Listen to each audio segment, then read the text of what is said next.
I have an Oregon deck belt, premium aramid cord, 42 inch, half inch by 96 5/8, lifetime warranty. It's R-75-813. It's made for Cub Cadet, MTD John Deere Craftsman Troy-Bilt, which is the one I have, and a variety of others. And it gives you the part numbers that it's replacing. And these manufacturers have a 42 inch wide double bladed undercarriage there, and after a while the belt sort of stretches out. So I'm going to try and replace this with this new one.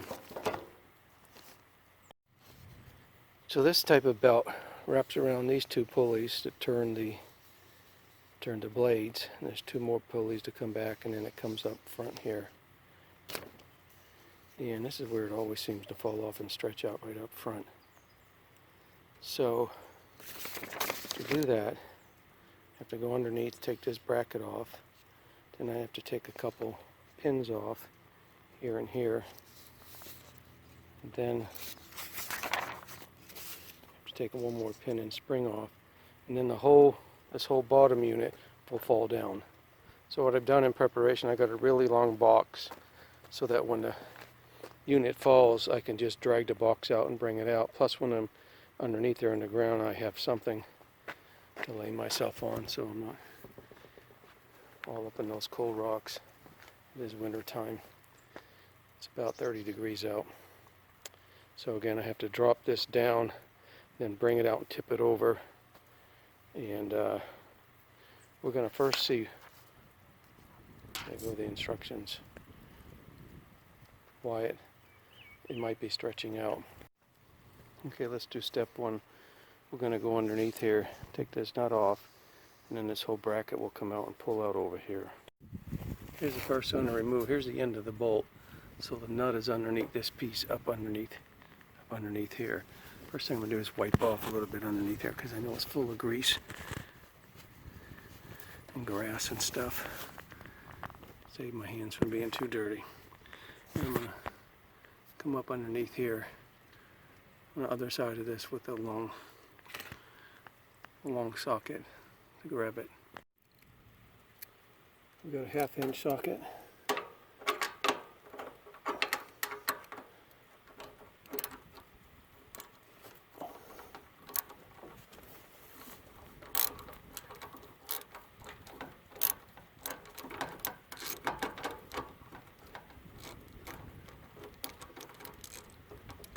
Okay, it came out quickly.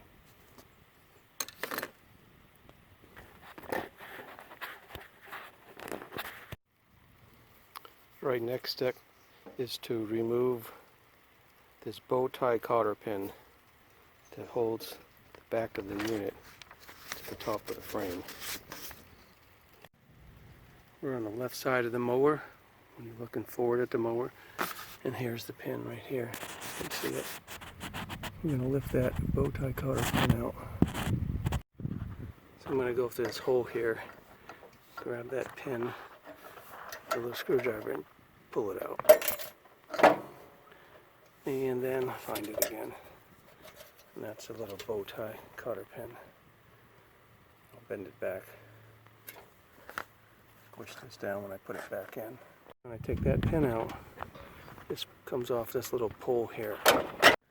Okay, I'm on the right side of the mower, and there's another one of those same pins here, right underneath this bracket. You can see it underneath here, behind that. So I'm going to go in through that hole again with a little screwdriver.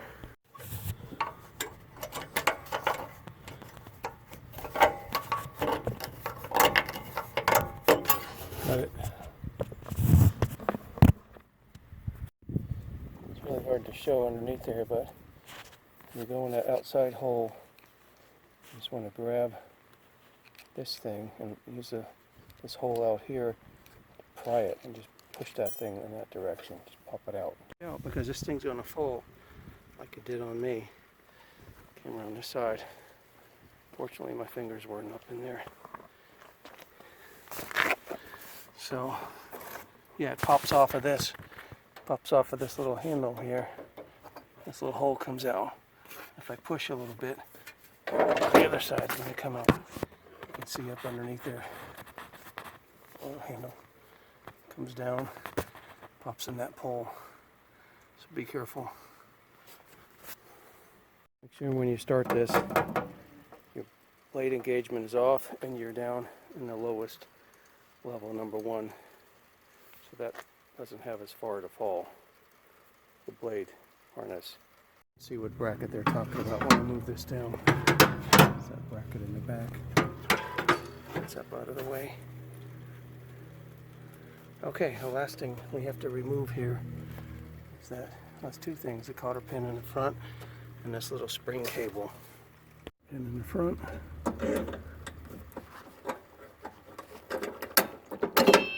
It pops out what it looks like. And then I'm going to disengage this right here.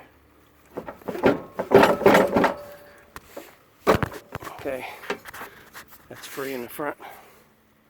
Now to the last step. Get the belt harness off. We got the 2 cotter pins on each side removed. We got the front cotter pin in the removed. Now we're going to remove the cotter pin, this little spring cable. Okay, you can see this cable coming down. There's a pin right here. So I'm going to pry that up.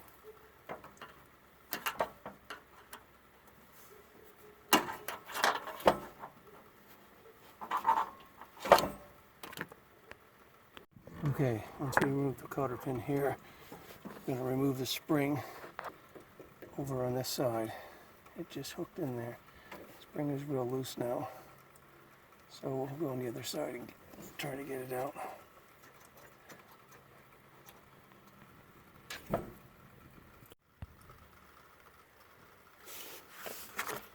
Push this.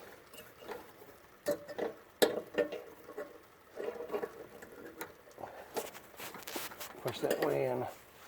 Yeah, and then just pull the spring upward.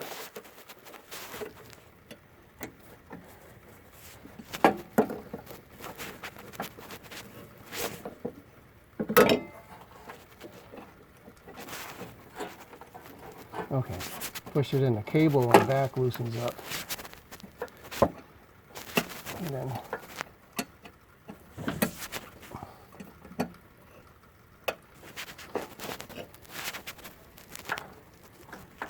oh, I see. And then the whole cable assembly will come off in the back. And then you can just push this spring. That's what you have to get out of the little hole. And this whole thing will become free back here. You can see it. Okay, if I did it right, this whole thing should pull out now.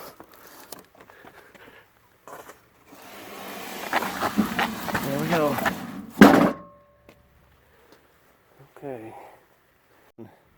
See this bracket over this pulley? You have to take off the screws on each side of this bracket cover and the screws on each side of this cover also. And what I think I'm going to have to do is just bend this little guide back a little bit to get this out, because I don't want to take all that off. It's supposed to slide, but it doesn't slide, so I'm just going to bend it a little bit and then bend it back.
go. Lots of cuts.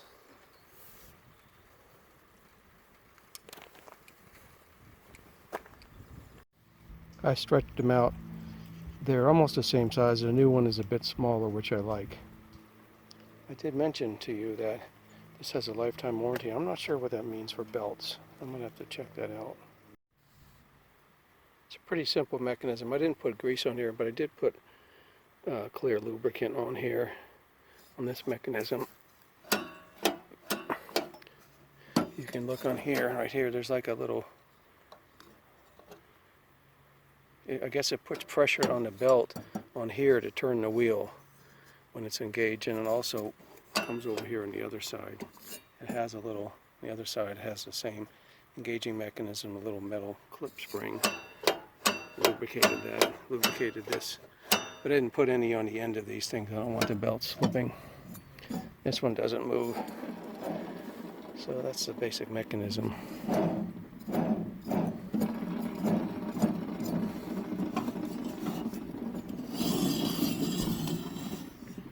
Oh, this one's hitting the grass. I put a little spray in on these things too. Okay, looks like we're ready to put the belt on here. Okay, we're going to put the belt on. I just realized this thing feels really heavy duty. I think it's made a lot better than whatever the other belt was. Feels solid. And this goes through here. Here. And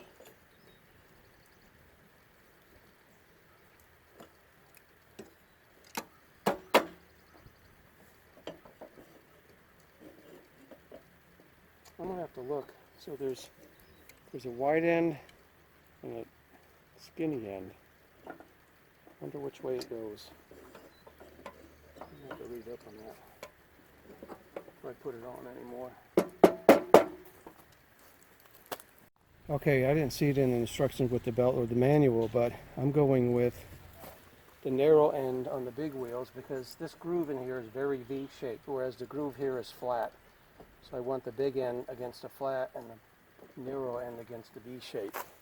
And that'll give these bigger wheels more grip because that's the ones that are going to turn the actual blades themselves. Put these braces back on.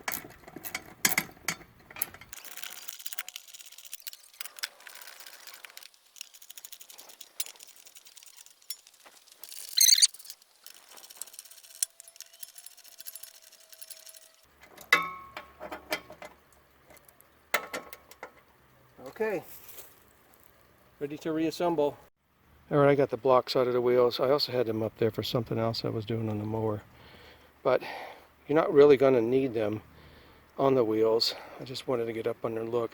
But now that we're getting ready to put this back, you're going to need some probably 2x4s and a little lever to try to push that up while you attach the little brackets onto the rods.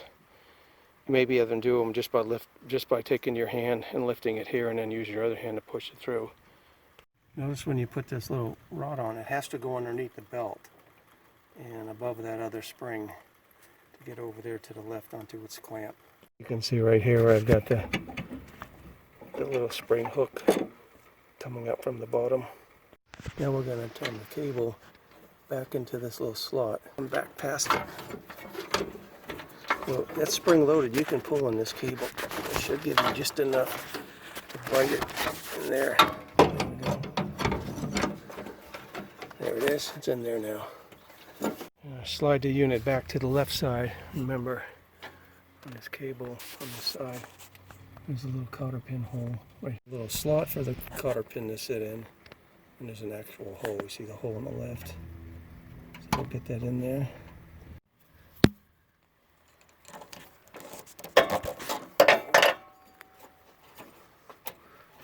Perfectly.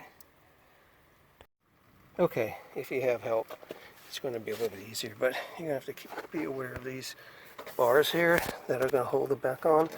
They keep getting in the way as you're trying to move either back or forth, so you just have to lift them. And that's the biggest pin that I have that holds the whole front of the unit up. So I got the cotter pin in. I ended up using the top hole. That's the one that seemed to work the best. Assemble. I made one adjustment.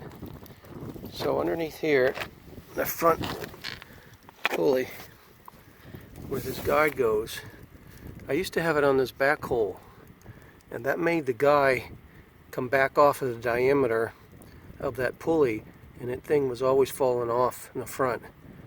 So I moved it over one, two, and then I finally moved it over 3 holes.